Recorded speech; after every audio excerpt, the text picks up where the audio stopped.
My goal has been from the beginning is to just try to share knowledge that people have with the public so that we can all kind of get a little more resilient to the changes that are happening around us.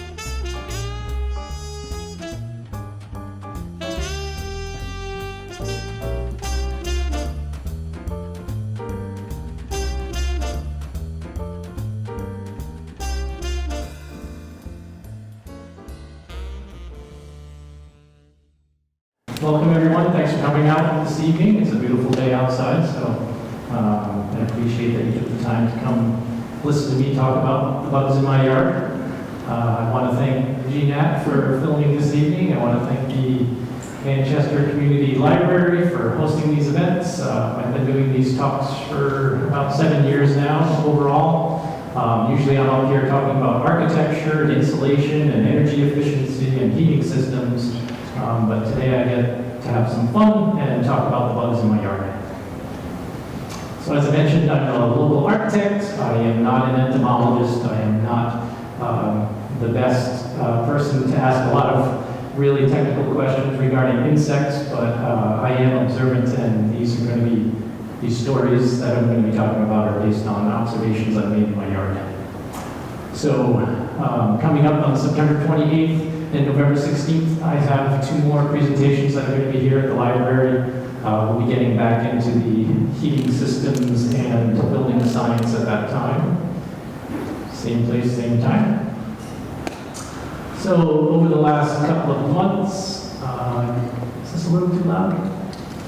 You're all talking about? Okay. Over the last couple of months, we've been enjoying eating greens from our garden. We have a cold frame that overwinters greens, so we planted these in November and we ate them right through the winter. So this is mosh, otherwise known as corn salad, and it's very almost like buttery. It doesn't get bitter, and it's delicious. We, like I said, planted it maybe 6 months ago, and it's just about finished now. And last week we finally started having signs of spring in our yard. These are our crocus, not the first thing to bloom, but certainly there's a lot more of them than some of the other flowers in the yard. So before I dive into tonight's presentation, I'm going to be talking about this. This is one of my garden journals. I've been keeping a journal every night for 26 years, and mostly keeping track of the weather, the temperature, what's going on in the yard, things that are blooming, bird activity, insect activity, etc. So this is 10 years here. I have 2 and more than a half filled already. And so if we look at April 27th, going back over the last 26 years, in 2010, which isn't very long ago, we had 4 inches of snow today. And in 2009, just a year earlier, it was 91 degrees today. So it shows you what it can do at any one time. Our peach trees just started flowering today, which is a little too early, but we've had a very warm April. And I'm just a little concerned about losing our peaches again this year after last winter. But we're probably going to have 1 or 2 more frosts before the year's up. So I'm going to have to do something to try to protect those. So tonight we're talking about insects, and I'm going to be talking a little bit about general types of insects, what they're good for, what they do, where you find them, and also share a couple of stories of events that have happened in my yard and all the people that were involved in it. Just to give you a little background, our yard has been in, this is Organic Gardening Magazine. This was about 4 years ago. And again, it's in the current issue of Country Gardens Magazine. So if you want to see more or learn more about our yard, you can read about them there. So this is our front yard. This is our house. We have fruit orchard is in the front. This is one of our peach trees. We have 3 peach trees, pears, apples, cherries, plums, chestnuts, hazelnuts, asparagus, raspberries, blackberries, black walnuts, etc. So if you were in a satellite looking down, this is our yard right there. It's a very long, narrow lot. It's about 400 feet long and 100 feet wide. And most of what we'll be talking about is happening here. We left this pretty well wooded, but this is probably where we do most of our gardening, in that front third or so. So when I'm not sitting in front of the computer drawing houses, especially in the summer, you'll see me with my camera in one hand on a ladder, looking down at the plum tree, and you'll actually see many photographs from that day in today's presentation. So, good bud or bad bud, how do you know, right? In this picture, we have one, so these are all my photographs, and I've taken them with, Nancy has the camera back there. It's just an underwater point-and-shoot camera, no fancy lenses. But we have one insect who has apparently captured another insect and is having it for dinner. But, you know, was this the guy that we wanted to save, and this the evil guy, or vice versa? And how do you know, and what can we do to try to figure that out? So there's all kinds of insects. Some of them are 6 inches long and walk around on 1,000 legs, and others others are pretty hairy and eat leaves and have apparently pretty poisonous spine, which I just found out a little side story, and I don't know if this is the same caterpillar that you have issue with, sorry. But it has very similar spines. There is a hickory tussock caterpillar. It's very similar to this, that apparently has some pretty serious poison that when those spines come out can cause some permanent effects to your white with black dots. Yeah. So the hickory tussock caterpillar is white with black dots on it. It looks similar to this. This one was actually eating our hazelnut leaf when I took its picture. But some of them can, you know, look pretty deadly, pretty scary. You know, this guy has all these little spines on him. He's bright orange and stripes. Usually that means, hey, I'm poisonous, stay away. At least that does in the amphibian world. So whether, you know, they are actually poisonous and deadly, it's hard to find out unless you try. But a lot of times when something is marked like this, it's a pretty good sign that it is, or somebody that looks like it is. But, you know, for a while they just go into solitary confinement. You know, it's this nasty looking caterpillar, and then it spends some time alone quietly under your table, and then it comes out and can be a moth, you know, a brightly colored, and I call these Superman moths the way they look. You know, the orange and iridescent blue. This is on our climbing hydrangea. So you never know. You know, one minute it could be this evil, poisonous caterpillar, and the next minute it could be, you know, an attractive-looking moth, or, you know, a tiger swallowtail butterfly. These are actually, they land in the mud, and that's how they can drink water. Butterflies and water don't mix. So what they try to do is they find a damp spot where they can put their feet down, and then they send their proboscis down and suck the water out from just below the surface. So these guys are all huddled in one little mud ball, getting a drink. So we're going to talk about some definitely known insect pests first. Sometimes you may witness these up in trees. They're in ash trees in southern Vermont, and they've been watching for the emerald ash borer, which is moving north from Massachusetts and Connecticut. So they're supposed to be attracted to the color purple. This is hanging from an ash tree branch, and periodically they come back and collect these and look for emerald ash borers. This is not one of my photographs, hence the circle in red, but this is what an emerald ash borer looks like. There's its exit hole. The body's kind of D-shaped, really small hole. But I have noticed there are a lot of declining ashes in the area. We also have ash yellows, so it's hard to tell what the culprit is.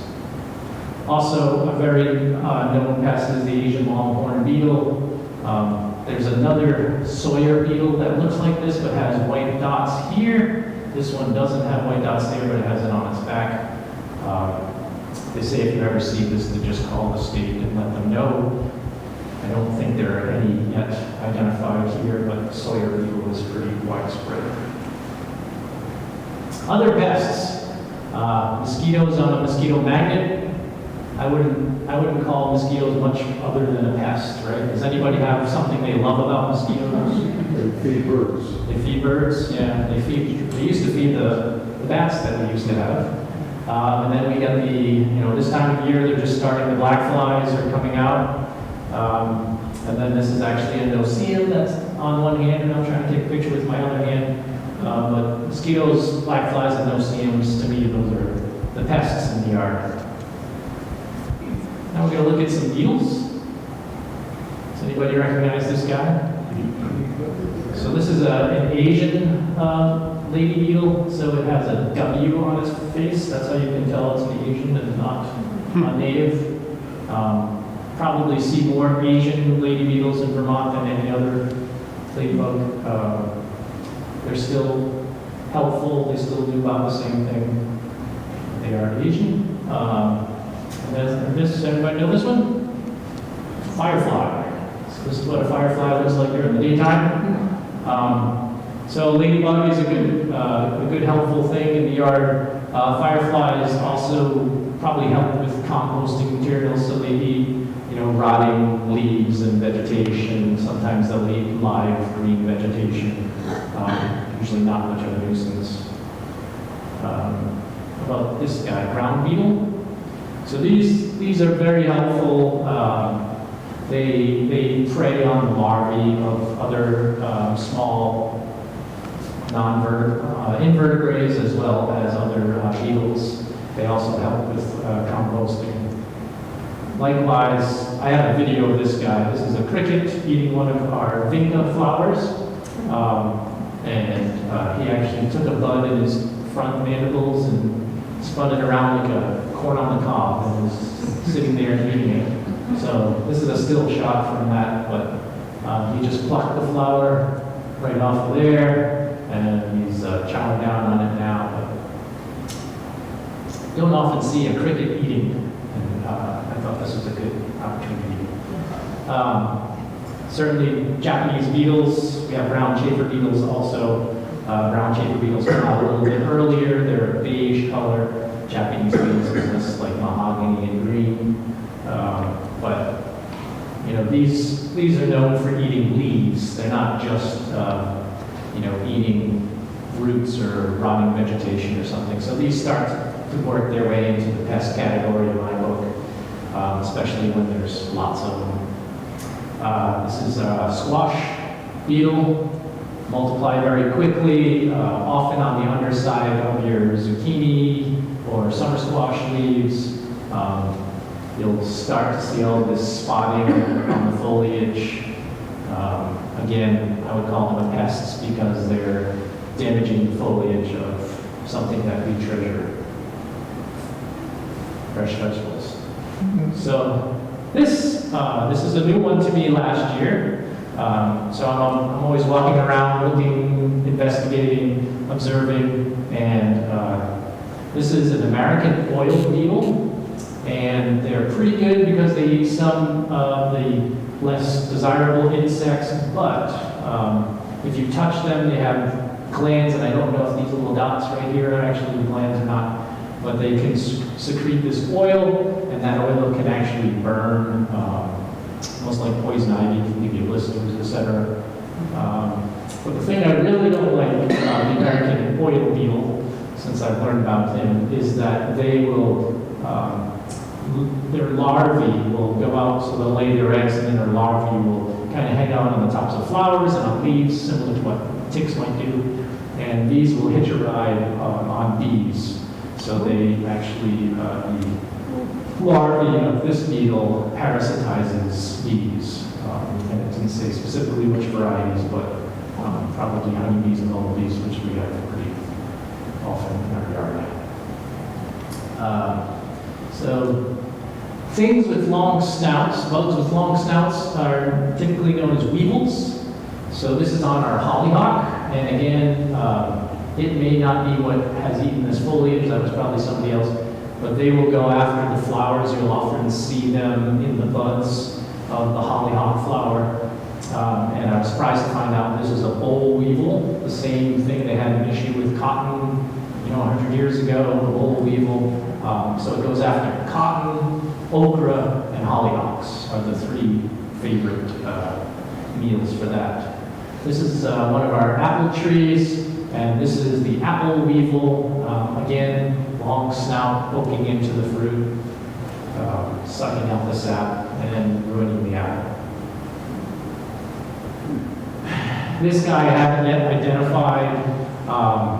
To me, he's got a little bit of a snout, maybe not quite as long. Looks like he's a weevil to me. If anybody knows who he is, let me know, but I'm guessing he's probably looking for trouble. So leaf miner. A leaf miner egg will be planted between the layers, so every leaf is made up of basically 2 layers on the outside, and the depositor will lay its egg in between those 2 layers, and the leaf miner will start as a little tiny larvae, and as it's growing, it's moving along, and you can see the path is getting wider and wider and wider, and that's because its mouth is getting wider and wider, and it's eating its way. And I think you can just barely see worms in here, so once he gets in here, he's just eating. Actually, I think that's a larvae right there now. And there's probably another 1 or 2 here. So leaf miners, they protected from birds and everything because they're in between the 2 layers of leaves. This is on our mock orange, but I've seen them on a variety of different leaves. Another beetle, this is the the sawfly. So, typically you don't notice it, but often on pine, black pine, and it will lay its eggs and larvae, and they will basically devour the needles of most pine trees.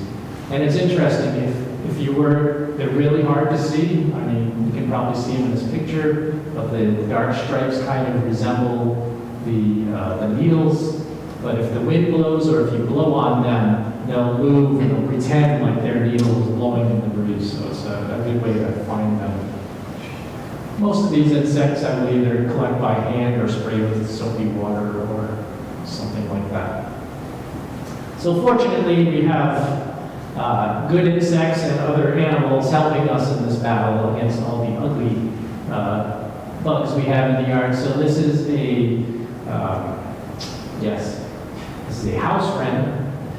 We have the Carolina wren in our yard right now. This is a house wren, and when she's feeding babies, we kept track one day, and she was eating about 400, maybe a little bit more, 400 to 500 worms, caterpillars, etc. a day, just to feed those babies because they're hungry, and she's running back and forth, constantly flying back and forth. But you can see she's got some kind of larvae worm hanging from her mouth. So some of the beneficials, we'll start with the bees and the flies. So this is our honeybee, European honeybee, again, a non-native, but has been here a while. Because the honeybees were having some issues with mites and other disorders, they began introducing the Russian honeybee in Vermont, mostly in the northern half of the state or central part of the state. But you can tell because they have this almost solid black body here, but pretty much the same as a European honeybee. Then there are sweet bees. Typically they're kind of a metallic green, blue, yellow, but they're small bees. Again, all of these are pollinators. And then this is something new last year. These are potter wasps. So this is a real close-up. This is the mortar between 2 bricks. We have a brick house, and that is a line of mortar, and there will happen to be a hole drilled in that for holding up a handrail at one point. But the potter wasp collects mud, and it creates a nest in there and lays its eggs and larvae, and then when it's all finished, it covers it up, and then the larvae will kind of climb their way out the next year. So we have 2 or 3 of these holes in our brick that will be hatching soon, I would expect. So honeybees aren't the best pollinators because they don't like to come out when it's rainy or when it's cold, but you'll often see bumblebees work from sunrise to sunset, and often mornings will come out, this guy's just covered in dew because he didn't make it back to the hive the night before, so he's just sitting there waiting for the sun to come out, and they'll sit there and dry their wings, and they'll fly back in the morning. But very hard-working pollinator, the bumblebees. And fortunately or unfortunately for mowing, we now have a hive of bumblebees in our lawn. For a while, we were on good terms, and it was pretty easy to get along with them. But as the hive got more and more congested, and people were starting to get hungry, or the bees were starting to get hungry, they started to get a little bit more aggressive. So we had to mow on cold mornings or mow very quickly. In the end, I was mowing by pulling the lawnmower with a rope. Because after you get stung 3 or 4 times, you learn the lesson. But it's really interesting. I have some great videos of these as well. So, they're just flying in and out, pollinating, collecting pollen, nectar most of the time. But there were a period of maybe 3 or 4 days where everybody stopped doing what they were doing, and they started walking through the lawn, and they were like dethatching all the dead grass underneath the green grass, and they were bringing it all. They almost worked like a bucket brigade. So one of them would collect a clump of dead grass, and he would push it to the next one, and the next one in line would push it to the next one, and they moved the grass all the way to the edge of the hole, which is kind of funnel-shaped, and the last bee in line would grab onto the ball. It was a pretty good, well, not that big ball of dead grass, and it would roll down into the hole with it, and then it would bring it to whoever was building the nest. So I guess when the hive gets full and they have to expand, they go out and they collect this thatch and expand the nest that way. So it's pretty interesting. We were talking today about maybe moving this nest so it would make the lawn mowing easier. We just don't know how deep it goes, and we don't see any cold mornings coming up. So it's going to be an interesting time in the yard. This is another bumblebee, the red-tailed bumblebee. Here is on some thyme flowers.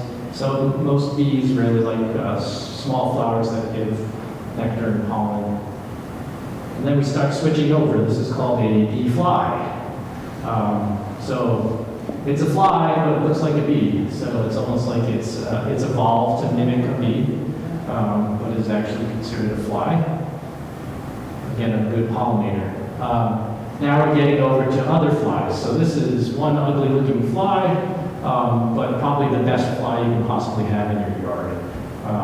These are tachinid flies, and what they do is they're actually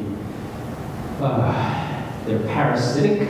So they lay their eggs on other insects, and the one that I see most often and really appreciate them doing are on these Japanese beetles. So these are actually tachinid fly eggs laid on the foreheads of the Japanese beetles, and eventually those flies will hatch, the eggs will hatch, and the larvae will burrow its way inside and eat up Japanese beetle.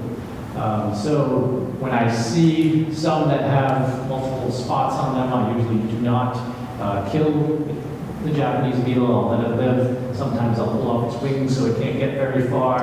I'll try to let it live so that the flies can come out and keep doing their work. So a syrphid fly, that's another beneficial fly. Fly itself doesn't really help much of the yard, but it's its larvae that does. So here, this is a pack of aphids on the stem of our elderberry bush, and that's the syrphid fly larvae right there. Just like a bulldozer, it'll eat its way right through all the aphids, turn around, come back and do it again. So it looks a little bit like a bee.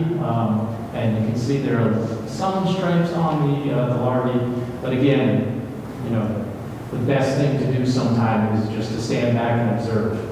We'll talk about ants in a moment, but here, there's one sign, you see an ant in a tree, you see all these aphids, but before you get out the poison and start spraying everything, look for something like this, because it might already be controlling itself. So besides the beneficial insects, we also have predators. Predators are kind of, they can be helpful when they eat the right thing and not so helpful when they eat the wrong thing, but at least they're eating the right thing sometimes. So can anybody see the predator in this picture? This is a goldenrod, and I'll zoom in a little bit. That's the jagged ambush bug, almost like a praying mantis. He just sits there waiting for something to come along. So I'll go back to that picture. He has his face right there, and his arms are outstretched. And he just waits for whoever happens to land there, whether it's a moth, a bee, or anything else, and he'll just reach out and grab it and eat it. So, still helpful to have. These are probably one of my favorite spiders, the goldenrod spider, sitting on one of our Rosa rugosa flowers, and again, he'll just sit there with his arms out, waiting for a brown chiefer beetle to come along and eat them. Those are the same with Japanese beetles, but very helpful to have him around. But again, sometimes he eats, you know, a tacitus fly or some other fly that might have been helping in the yard, but as long as he's eating some beetles, I have to be thankful. And every once in a while, you actually see a spider eat another spider. This was a surprise to me. I think this is a wolf spider, but you can see the juices are kind of all sucked out of this abdomen here, and this one's nice and juicy. That's because this guy won. But spiders will actually eat other spiders as well. Similar to spiders is the daddy longleg. They're actually not a spider. They're in their own little family. They will kind of walk around on plants, walk around on top of the leaves, and again, they will eat beetles and other pretty much whatever they come across. If you haven't seen a daddy longleg up close, that's probably the best photograph I ever got of one. But if you look really close, those are his eyes. They're about a little stalk. I tried zooming in on it. I don't know if it got any better or just blurrier. But he's got this little eye stalk and two eyeballs sitting up on top there. It's pretty cool. It's a little bit science fiction, but real. So we also have predators that are flying around, helping out. This is a half-banded topper. It's interesting, we have a slate patio that on the side of the yard, and there's a little bit of a retaining wall on one side and the house is on the other. And I think to a lot of insects, it looks like it's a pond. So often we'll have, we had mayflies today actually trying to dip their tails into the slate because they think it's a water, surface of water. And we'll also see a lot of dragonflies kind of circling around. So I think just because of the sheen and the flatness, they often stake our patio as water. So we do get a lot of dragonflies. Green lacewing. I was trying for probably 3 years to get a photograph of one, and one day I put out my hand and the green lacewing landed in my hand. So fortunately I had my camera. So this is the best photograph I'll probably ever get of a green lacewing. Again, it's not so much what the adults do, but often it's what their larvae do. So here is a green lacewing larvae, and on the other side of the leaf is a bunch of aphids.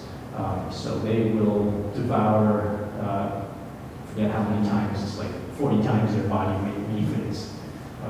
So a great thing to have around. So back to the Asian lady beetle. Everybody kind of recognizes this. But do you know what this is? So this probably does 1/10 of the work as this does. Anybody know what this is? So this is an Asian lady beetle larvae. So again, If you see something that looks like it's out of a sci-fi movie, it doesn't necessarily mean it's a bad thing in the yard and you should spray it or get rid of it. This is actually probably the most helpful thing that we ever have in fighting against aphids. And I'll show you more of that later. And in between phases, it looks like this. So it actually creates like a little chrysalis. This is when it's going from being a larvae to a beetle. So this guy is great. This guy is going to be that guy soon. So you'll see all different phases at all different times of the year. And also, again, somehow things like land on my hands. But this is a robber fly. We often have them, they like sitting up on posts around the garden, the vegetable garden, and they'll swoop in and they'll catch, you know, sometimes it's a bee, sometimes it's, you know, a beetle of some kind that we didn't want there. So predators will eat what they want, but sometimes they're helpful. So wasps. A lot of people have issues with wasps because they sting. If I showed you a wasp this big, this is a cluster of rhubarb flower. This guy is probably the size of the tip of a pencil. But these little wasps are really the most beneficial ones because most of them are parasitic. So most of them will lay their eggs on things like this guy. Anybody know this one? Tomato, I hate them. They kill your tomato. Yes. So I haven't seen many tomato hornworms in our garden. This is a tobacco hornworm, and it'll eat your tomato plant. The tomato hornworm has like chevrons, so V-shaped white stripes, but the tobacco hornworm does just as much damage. It looks very similar, and for some reason we're getting only tobacco hornworms. But the parasitic wasps will lay their eggs on the back of the tobacco and tomato hornworms. You can see this guy's starting to look a little yellow and a little skinny. Again, they will dig their way in and devour the tobacco or tomato hornworm from the inside. And then when they're done, you can actually see these little caps on their capsules. There's a little closer up. So the tops will pop off and they'll fly away. So they actually eat for a little while, then they mature in their cocoon, and then they fly away and they continue the cycle. So little tiny wasps do a pretty amazing thing. Some of these tobacco hornworms I've found have been thicker than my thumb and about 6 inches long. I can stare at a tomato plant for about 3 hours and not see one, and I know it's there in front of me. Fortunately, somehow these little tiny wasps can find it. So other wasps, there's paper wasps. Paper wasps will eat armyworms and earworms and tobacco hornworms and certain caterpillars, so they are predators as well. And one of the sure signs of a paper wasp, this is usually starts as a small nest and slowly grows, is that gray paper nest that they create. And if you look at it close, you'll see there'll be a little bit of brown, and there'll be a dark gray, and a light gray, and a greenish brown. And so they're making paper mache in their mouths, and as much as they can carry is how long one of these strips is. And it depends on which substance they were getting that paper from. So here's a yellow jacket and a white face hornet, both getting some grayish paper mache from a fence post. So that's where the variation in those colors come from. So yellow jacket, this is on one of our Simicifuga flowers.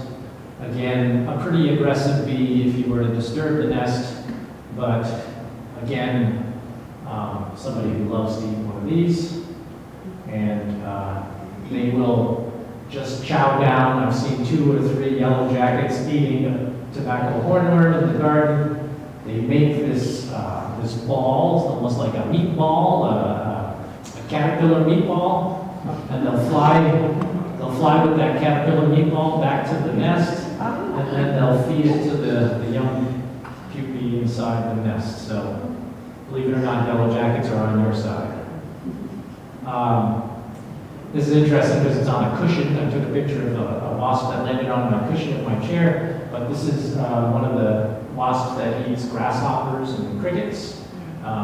So totally surprised when I grabbed my camera, took a picture of it. But there are actually wasps out there that will eat something, that's probably, it's got to weigh twice as much as the wasp does. And it was just flying across the yard with it, not very fast, but there are wasps that eat all kinds of things. And this guy, I believe it's a wood wasp.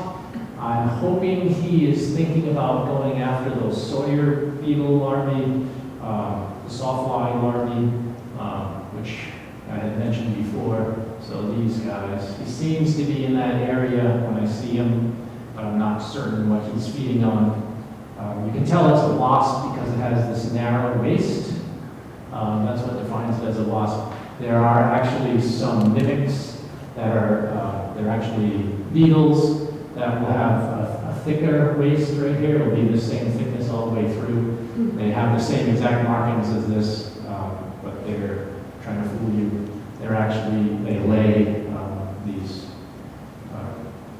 worms or similar ones to these. So what about ants? What can you learn from ants? To me, ants are like pigeons. If you drop some crumbs, there'll be ants. If there's some sweet stuff, there'll be ants. So they're kind of scavengers. They're always looking for food and water, especially in the summertime. They like to come in the house, and that's because they're running low on water. So they're trying to find sources of water. In a couple of weeks, we'll start seeing them on our peonies. That's because these leaves, the flower coverings are stuck on basically with this sweet nectar. You can see a little drip of it right there. So they're in there eating that sweet sap. But when you see an ant in a tree or an ant in a bush or an ant up high where you don't expect it, it usually means there's something going on that you should know about. Typically it's aphids.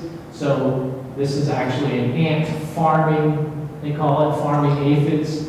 So aphids, because they're eating all this sweet sap from young plants, will excrete, that's a pleasant way of putting it, they'll excrete, there's a drop right there, something called honeydew, and then the ant will come over and collect that honeydew, and he will protect his herd from any other predators. So if I were to put my finger on that branch, near the ant, he would jump on me and start biting me. So ants up in trees are usually farming aphids. So now we'll get into a little bit of the storytelling. And this is based on some of those last photographs. So we have a fall blooming witch hazel that blooms in mid-October, typically. And one day I was looking at it, and I saw an ant in the witch hazel. The witch hazel is about this tall, and there were several ants walking all around. And then I started to look, and I was like, this looks to me like a seed pod of some kind. And then this softer, greener, spiky thing. I was like, maybe this is a 2-year-old seed pod, and this is a 1-year-old. I was trying to figure out what these things were.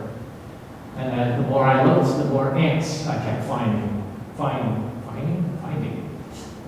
So more and more ants, and these soft, spiky, what I thought were seed pods, have these little tunnels or holes coming out the bottom of them, and the ants would take turns dipping their heads in those holes. Got me even more curious. And then eventually I saw a lady beetle doing the same thing into one of these sticky pods, these spiky pods. And then along came the yellow jacket, and the yellow jacket was trying to get in on the action as well. So I was like, boy, there must be something pretty good inside these things. So what I learned was that these are not seed pods.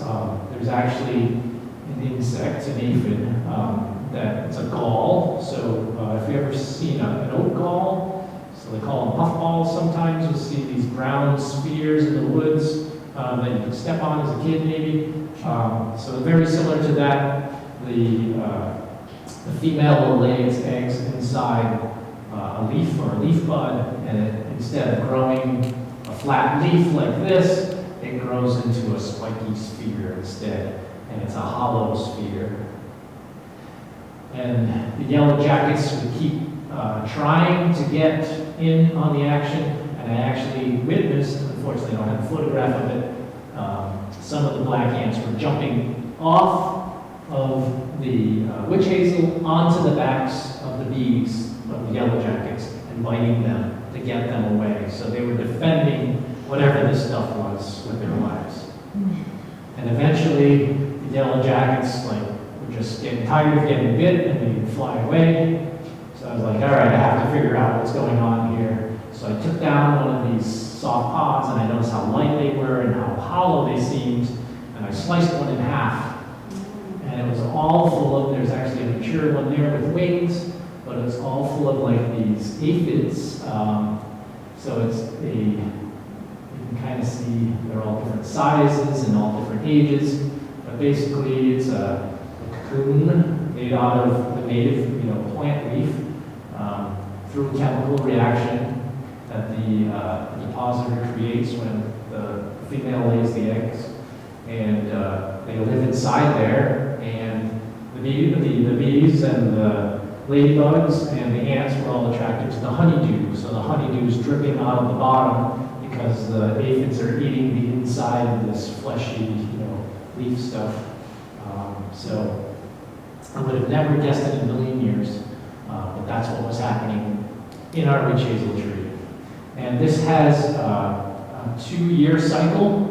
So 1 year it'll be in the witch hazel, and then that same insect has to be in a birch for a year, and then it has to go back to witch hazel. So really strange dynamics, but it's a 2-year cycle. And what I've learned to do now is I will look at the witch hazel in, later in the summer, and I'll go around and hand pick off all of these as I find them. And I've got it pretty well under control. I think I only found like 5 maybe last year as opposed to probably 50 the first year around. So plum wars. So we have a plum tree out front. This is the plum tree in our front yard. We get about 1,000 plums easy from it in a year. So these are all plums. Delicious. Every once in a while, when I'm looking at the plum tree, I'll start seeing this gooey, shiny, almost looks like honey. It's actually honeydew. So you will see that on the tops of the leaves. And if you look closely, you can see some discarded skins in here. Those are the aphids going through their different phases of growth. You can see a couple of actual live aphids stuck to this sticky mess. So what's happening is it's the bottom of the leaf above is covered in aphids, and the aphids are just chowing down on the foliage. And here they are in here, and you can see the honeydew and the discarded skins underneath. So the aphids are up above, and if you look into the sunlight, you can just see how badly infested they are. So why do aphids take over so quickly? This is one reason. So this is an aphid giving live birth, so it doesn't have to mate, and it can give live birth for 4 generations. So just picture that, exponential growth that can create. So I was fortunate enough to get this on film, but that's a live birth happening in front of our eyes of these aphids. So they can take over any plant very, very rapidly. So again, look for signs, right? You look for the honeydew, you look for the dried, discarded shells. So not long did I have to look, and I started finding lady beetles. And the lady beetles lay their eggs, so this is a little cluster of yellow eggs, maybe about a dozen eggs there. There's a better shot, so you can see the eggs are here. This one's starting to grow and form. And then, if you remember that picture, these little aliens come out, these little black aliens, those are actually the ladybug larvae. And they start to grow, and he'll just walk and clear this path. So there's aphid there, I think there might be one as well, aphid there, and he'll just start chowing down on them. And if you don't believe me, here's one, he's holding it up above his head, he's upside down, but he's eating And soon thereafter, I started finding lacewings, and the lacewings were underneath, doing, laying their eggs, getting involved in the battle. There's that photograph of the aphids on this side, the lacewing larvae on that side. Not too sure whose side this guy was on, but I started to see him doing the same thing, so I'm assuming maybe he's attracted to the aphids and hopefully participating, whether he's eating them directly or his larvae are. But then you can see the number and size of the ladybug larvae start to dominate. There's 3 of them here, clear. See how much they've cleared off of this leaf. This is all solid aphids, and they're just devouring all the other aphids. And again, sometimes when you're in the right place at the right time, you get some pretty amazing pictures. These are 2 ladybug larvae having a tug of war because they're both chewing on the same aphid at the same time. So eventually the ladybugs, what I do is, if I see a leaf and it's just covered with aphids and there's no ladybug larvae or eggs, I'll just pull off that leaf and I'll put it in soapy water or a bucket or something. But the leaves that have larvae of any kind, I will let them be and let the ladybug population. So what's happening if you're feeding the ladybugs, there's going to be more and more ladybugs, so they're going to be able to fend off the next wave of aphids. And eventually, the ladybug is eating the last of the aphids, and the battle is won. Any questions? Okay. So I'm going to summarize by just letting you know some great ways to encourage beneficials in your yard. The first thing is to use this thing last. So you never know what you're going to spray. At least look it up, read about it, research it, see how bad things are. You'd be surprised how much you can handle, either naturally, other pests taking care, or other beneficials taking care of pests, or sometimes just soapy water. So a lot of times you'll see me walking around. So these are our Rosa raguses, the Japanese beetles. Very easy. So if you touch a Japanese beetle, it tucks its legs and falls. So you just put a can of soapy water under it, you touch it, and it falls right in the can. Very easily done. But also, it's good to have flowers that bloom from as early as possible in your yard to as late as possible in your yard. So this is colt's foot, which looks like dandelion, but blooms probably 2 or 3 weeks before dandelion. You see it a lot in the roadside ditches. But colt's foot is one of the very first blooming flowers, and it has a lot of small flowers, so it's a cluster of these little tiny flowers, and that's what the beneficial insects really enjoy. Pollinators will go after something like this. So this is one of the last flowers to bloom in our yard. This is a colchicum. So this blooms in October, November maybe. So it's like a crocus, but it blooms in the fall. But the honeybees will be very attracted to this, and the bumblebees. But the other thing is to plant a variety of bushes and perennials. This is our cottage garden. You saw it right now, it's pretty much barren earth. There's a few spring things popping up, but every season the perennials overtake the cottage garden. And you can see we have a mix. We have some shrubs in here, we have some native perennials in here, we have tall things with big flowers, we've got short things. So that's the idea, is you're trying to create this ecosystem so that every insect, every beneficial insect, every pollinator has a food source and has a place that they like to visit throughout the season. Because if you only feed them in the spring and you have all these flowers in the spring, then you have nothing blooming the rest of the year, they'll go elsewhere. And again, very small flowers. So a rhubarb, I don't know, if you're familiar with, if you ever let a rhubarb flower, but it'll be a cluster about the size of my hand, and the flowers in there are very, very, very tiny. But those are the ones that really attract the beneficial wasps, especially. But also creating places like these crevices that stay cool and shady. There are other insects that prefer those conditions. A lot of the beetles, the crickets, etc. will hang out in there.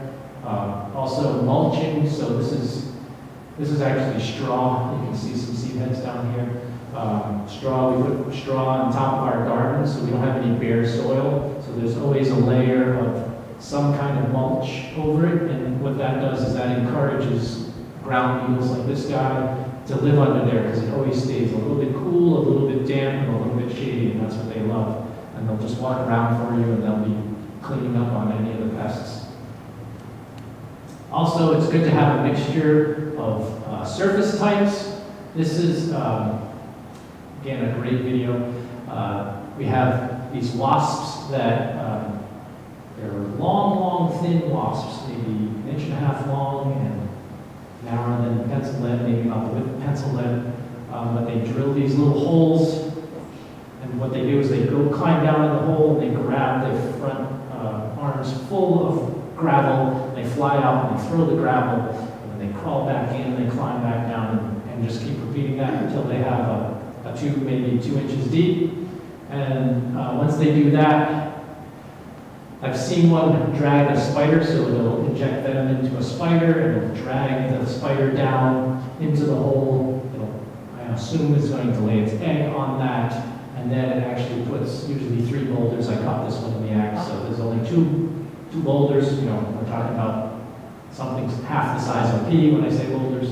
But they'll cover up the hole, and you won't even know it's there, but that's the nest, and it'll have a single larvae growing in there. And again, if you can have tubes or holes, they sell mason bee nesting. A lot of times they're just cardboard tubes of different sizes in a ring. Sometimes you can do it just with bamboo, cut off bamboo, but anything that's a tube or a hollow about the diameter of a pencil, maybe a little bigger, maybe a little smaller, it's good to have a mix. But the mason bees and the potter bees will nest inside those. Or if you happen to have a bronze sculpture, that makes a great habitat for wasps. That's not in my yard, I must admit, but I did take that picture. And if you give them plenty of places to live and plenty of food, they'll take care of the rest.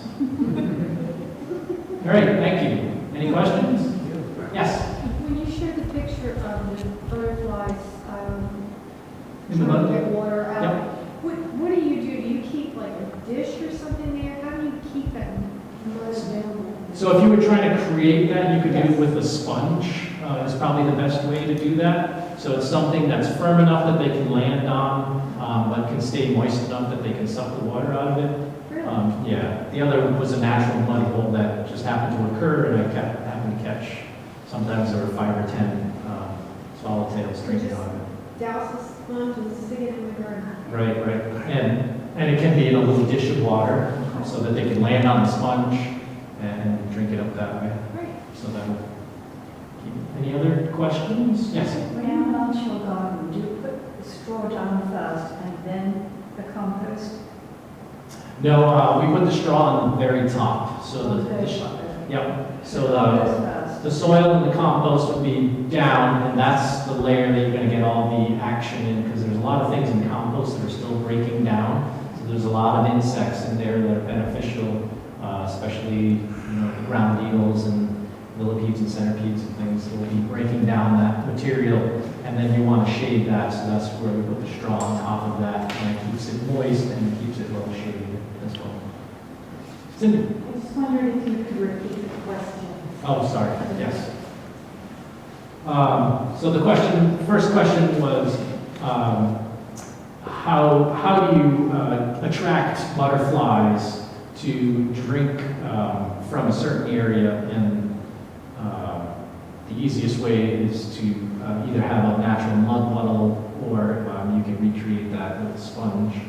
And the other question was, where do you put the straw in the garden, whether you put it above the compost or below the compost. I recommended putting it above the compost to keep the compost moist and shaded. Yes, sure. How are you feeling about Japanese beetle traps? You mentioned that. Do you So the best thing you can do with a Japanese beetle trap is give it to your neighbor for Christmas. So what you want to do is attract all the Japanese beetles to everybody else's yard. So send them to all of your neighbors and say, here, I got you a Japanese beetle trap for your birthday or for Christmas or whatever, and encourage them to put them up. That's probably the best thing you can do with a Japanese beetle trap, because otherwise you're just attracting them to your yard. So Japanese beetles, and if you don't know this, this might be helpful, love to eat grass roots. So the bigger lawn you have, the more potential you will have for Japanese beetles. So the larvae, the beetles will lay their eggs in the ground, the larvae will eat the roots of the grass.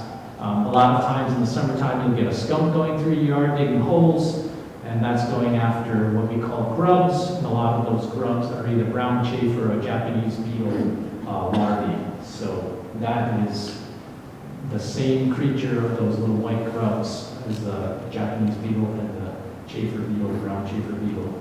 So if you get rid of your lawn, you probably get rid of all your Japanese beetles.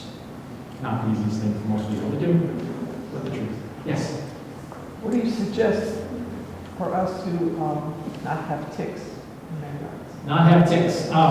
So on the flip side of what I just said, typically the more mowed lawn you have around your yard, the less opportunity there are for ticks, because ticks like to be on either tall grass or on a lot of small sticks, so it's young saplings that grow up. So if you can control the amount of brush, wild brush or tall grass you'll have less ticks in your area.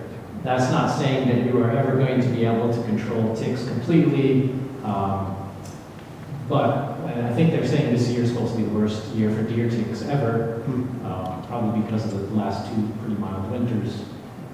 So I'd say, in our case, we've been fortunate. We haven't had any deer ticks that I've found from me walking around the yard. But most of our yard is either garden or grass, mostly garden. But I think it's that the edge of the woods is where you'll find them the most. And they like leaves. I mean, Yeah, they will they'll stay under leaves so they can't dry out. So they'll stay under leaves, especially on hot days to try to stay damp and moist. But in the springtime, the past few weeks, I've had several ticks on me when I ventured out into the woods, because I don't know if you've ever seen a tick in the wild, but a tick will be standing on the edge of a branch with as many legs out like this as it can, just waiting for something to go by and just grab on. So if you can prevent brushing up against twigs and brush, that's your best opportunity to avoid ticks. Yes? What about ticks in the straw that you've used for your garden? Do they stay away from mulch and straw? Yeah, so they will climb up on tall things, but the mulch is laid, straw mulch. So she was asking about ticks in the straw and whether there's a concern with ticks being in the straw. And on mulch? And on mulch. I've never seen ticks on either mulch or straw. Typically, they are trying to get up on the branches of, twigs and brush, etc., tall grass. Yes? A couple times, mostly a few years ago, I saw some really big moths, like several inches across. Yes. Not so much lately, but, are they considered beneficial, or do you know? Yeah, so the question was, I guess they're moths. yes, you have seen several moths in the past, large moths, and whether or not they're beneficial. So most insects, when they become moths or butterflies, are just collecting nectar. They could be considered pollinators, so yes, they're beneficial at that phase. A lot of times before that, they were some kind of worm or caterpillar. So like the tobacco hornworm and the tomato hornworm turn into some pretty big moths, the sphinx moths in that species. So a lot of times they are a nuisance when they're caterpillars, and then they become a beneficial pollinator when they become moths or butterflies. We have seen the giant swallowtail in our yard that's black, and it's, I don't know, maybe 6-inch wingspan. It's probably the biggest moth we've seen in our yard. I don't think we've ever seen a Luna moth in our yard. Those are the greenish colored ones. But then there are some other ones that are brown, blue, and orange spots. Any other questions?